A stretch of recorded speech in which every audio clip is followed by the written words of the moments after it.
আল্লাহ বলেন, এই কিতাবে আপনি ইসমাইলের কথা বর্ণনা করুন। তিনি ছিলেন ওয়াদা রক্ষায় সত্যাশ্রয়ী এবং তিনি ছিলেন রাসূল ও নবী।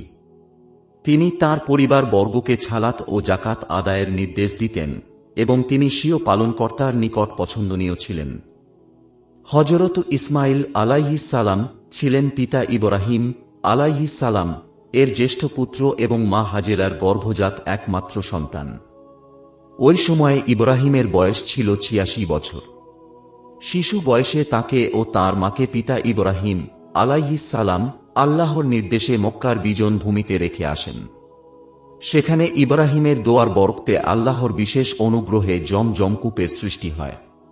অতঃপর ইয়ামানের ব্যবসায়ী কাফেলা বনু জুরহুম গোত্র কর্তৃক মা হাজেরার আবেদন ক্রমে সেখানে আবাদি শুরু হয়।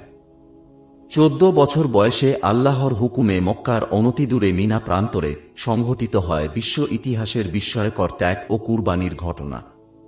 পিতা ইব্রাহিম কর্তৃক পুত্র ইসমাইলকে স্বহস্তে কুরবানির উক্ত ঘটনায় শতবর্ষীয় পিতা ইব্রাহিমের ভূমিকা যাই থাকুক না কেন ১৪ বছরের তরুণ ইসমাইলের ঈমান ও আত্মত্যাগের একমাত্র নমুনা ছিলেন তিনি নিজেই।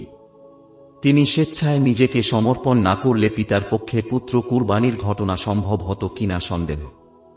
তাই ওই সময় নবী না হলেও নবীপুত্র ইসমাইলের আল্লাহ ভক্তি ও দৃঢ় ঈমানের পরিচয় ফুটে উঠেছিল তাঁর কথায় ও কর্মে। এরপর পিতার সহযোগী হিসাবে তিনি কাবা গৃহ নির্মাণে শরীক হন এবং কাবা নির্মাণ শেষে পিতাপুত্র মিলে যে প্রার্থনা করেন, আল্লাহ পাক তা নিজ জবানিতে পবিত্র কুরআনে বর্ণনা করে বিশ্ববাসীকে জানিয়ে দিয়েছেন। এভাবে ইসমাইল স্বীয় পিতার ন্যায় বিশ্বের তাবৎ মুমিন হৃদয়ে স্থায়ী আসন লাভ করেছেন।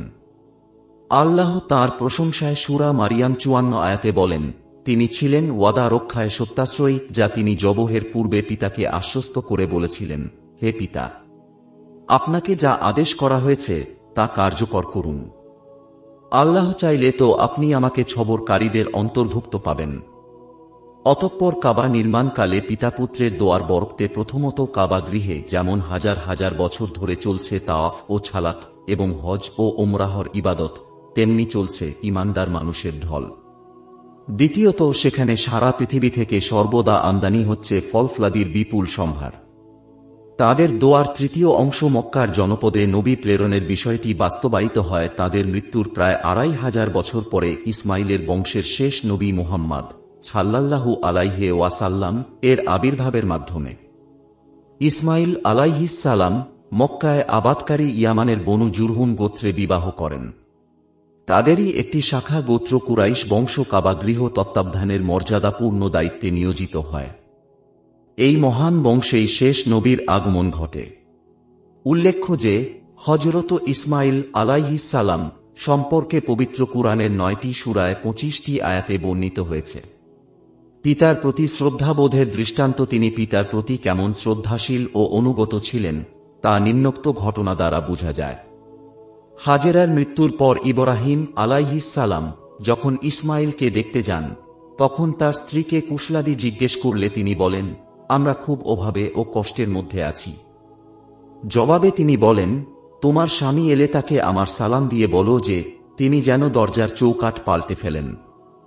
পরে ইসমাইল বাড়ি ফিরলে ঘটনা শুনে বলেন, উনি আমার আব্বা এবং তিনি তোমাকে তালাক দিতে বলেছেন। ফলে ইসমাইল স্ত্রীকে তালাক দেন ও অন্য স্ত্রী গ্রহণ করেন।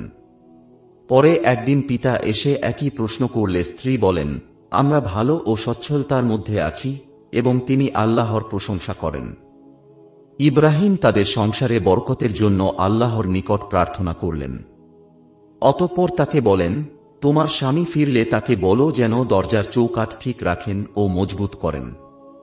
ইসমাইল ফিরে এলে ঘটনা শুনে তার ব্যাখ্যা দেন এবং বলেন, উনি আমার পিতা, তোমাকে স্ত্রীত্বে বহাল রাখার নির্দেশ দিয়ে গেছেন। এই ঘটনার কিছুদিন পর ইব্রাহিম পুনরায় আসেন। অতঃপর পিতাপুত্র মিলে কাবা গৃহ নির্মাণ করেন। প্রথম বিশুদ্ধ আরবি ভাষী ইসমাইল সম্পর্কে রাসূলুল্লাহ সাল্লাল্লাহু আলাইহি ওয়াসাল্লাম বলেন, সর্বপ্রথম স্পষ্ট আরবি ভাষা ব্যক্ত করেন ইসমাইল যখন তিনি ছিলেন মাত্র ১৪ বছর বয়সের তরুণ। এখানে স্পষ্ট আরবি অর্থ বিশুদ্ধ আরবি ভাষা, এটাই ছিল কুরাইশ ভাষা যে ভাষায় পরে কুরআন নাজিল হয়। এর দ্বারা প্রমাণিত হয় যে সকল ভাষাই আল্লাহ কর্তৃক ইলহামের মাধ্যমে সৃষ্টি হয়েছে। ইসমাইল ছিলেন বিশুদ্ধ কুরাইশ আরবি ভাষার প্রথম ইলহাম প্রাপ্ত মনীষী। এটি ইসমাইলের জন্য একটি গৌরবময় বৈশিষ্ট্য। এজন্য তিনি ছিলেন আবুল আরব বা আরবদের পিতা। অন্যান্য নবীগণের ন্যায় যদি ইসমাইল 40 বছর বয়সে নবুয়ত পেয়ে থাকেন, তাহলে বলা চলে যে ইসমাইলের নবুয়তি মিশন আমৃত্যু মক্কা কেন্দ্রিক ছিল। তিনি বনু জুরহুম গোত্রে তাওহীদের দাওয়াত দেন। ইসরায়েলি বর্ণনানুসারে তিনি 137 বছর বয়সে মৃত্যুবরণ করেন ও মা হাজেরার পাশে কবরস্থ হন। কাবা চত্বর রুকনে ইয়ামানির মধ্যে তাঁর কবর হয়েছিল বলে জনশ্রুতি আছে।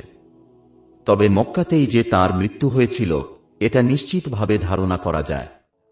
ইসমাইলের বড় মহত্ব এই যে তিনি ছিলেন জবিহুল্লাহ অর্থাৎ আল্লাহর রাহে স্বেচ্ছায় জীবন উৎসর্গকারী এবং তিনি হলেন শেষ নবী মুহাম্মদ সাল্লাল্লাহু আলাইহি ওয়াসাল্লাম এর মহান পূর্বপুরুষ। আল্লাহ তাঁর উপরে শান্তি বর্ষণ করুন। তাঁর সম্পর্কে ইব্রাহিমের জীবনীতে আলোচিত হয়েছে। জবিহুল্লাহকে উক্ত বিষয়ে মূলত কোন মতভেদ নেই। কেননা মুসলিম আহলে কিতাব প্রায় সকল বিদ্বান এ বিষয়ে একমত যে তিনি ছিলেন হযরত ইসমাইল আলাইহিস সালাম। কেননা তিনি ইব্রাহিমের প্রথম পুত্র এবং হাজেরার গর্ভে জন্ম। তিনি মক্কাতেই বড় হন, সেখানেই বসবাস করেন এবং সেখানেই মৃত্যুবরণ করেন। কুরবানির মহান ঘটনা মক্কাতেই ঘটে। তিনি কখনোই কেনানে আসেননি। পিতা ইব্রাহিম তাকে নিয়ে মক্কায় কাবা গৃহ নির্মাণ করেন। পক্ষান্তরে ইসহাকের জন্ম হয় কেনানে বিবি সারাহ গর্ভে ইসমাইলের প্রায় 14 বছর পরে। শৈশবে তিনি মক্কায় এসেছেন বলে জানা যায় না।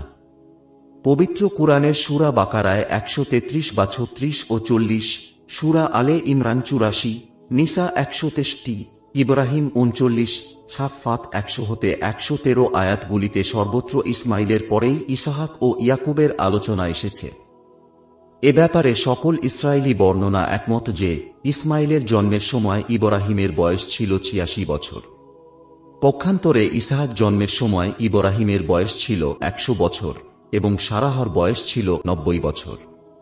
নিঃসন্তান ইব্রাহিম বৃদ্ধ বয়সে আল্লাহর নিকট একটি নেককার সন্তান প্রার্থনা করেছিলেন, যেমন, হে আমার প্রতিপালক, আমাকে একটি সৎকর্মশীল সন্তান দান করো। অতঃপর আমরা তাকে একটি ধৈর্যশীল পুত্রের সুসংবাদ দিলাম, আর তিনিই ছিলেন প্রথম সন্তান ইসমাইল। অতঃপর ইসমাইলের কুরবানির ঘটনা শেষে যখন ইব্রাহিম কেনানে প্রত্যাবর্তন করেন, তখন সেখানে ফেরেশতাদের আগমন ঘটে, যারা লুতের কওমকে ধ্বংস করতে যাওয়ার পথে তাঁর বাড়িতে যাত্রা বিরতি করেন এবং সারাহ গর্ভে ইসহাক জন্মের ও তার ওরসে পরবর্তীতে ইয়াকুব জন্মের সুসংবাদ প্রদান করেন।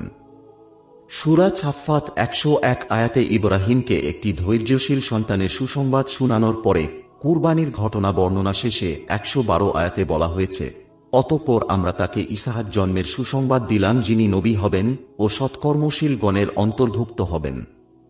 উক্ত আয়াতগুলির বর্ণনা পরম্পরায় স্পষ্ট বোঝা যায় যে প্রথম সুসংবাদ প্রাপ্ত সন্তানটি ছিলেন ইসমাইল, যাকে কুরবানি করা হয়।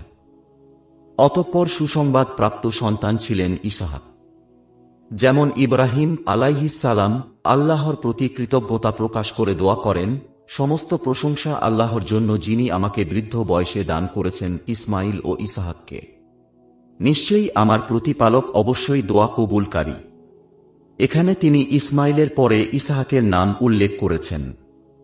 উপরোক্ত আলোচনায় এ কথা স্পষ্ট হয় যে জবিহুল্লাহ ছিলেন ইব্রাহিমের প্রথম সন্তান ইসমাইল। ইসমাইল ছিলেন আরব জাতির পিতা, যিনি হেজাজে বসবাস করতেন, আর তার বংশেই এসেছিলেন শেষ নবী মুহাম্মদ সাল্লাল্লাহু আলাইহি ওয়াসাল্লাম।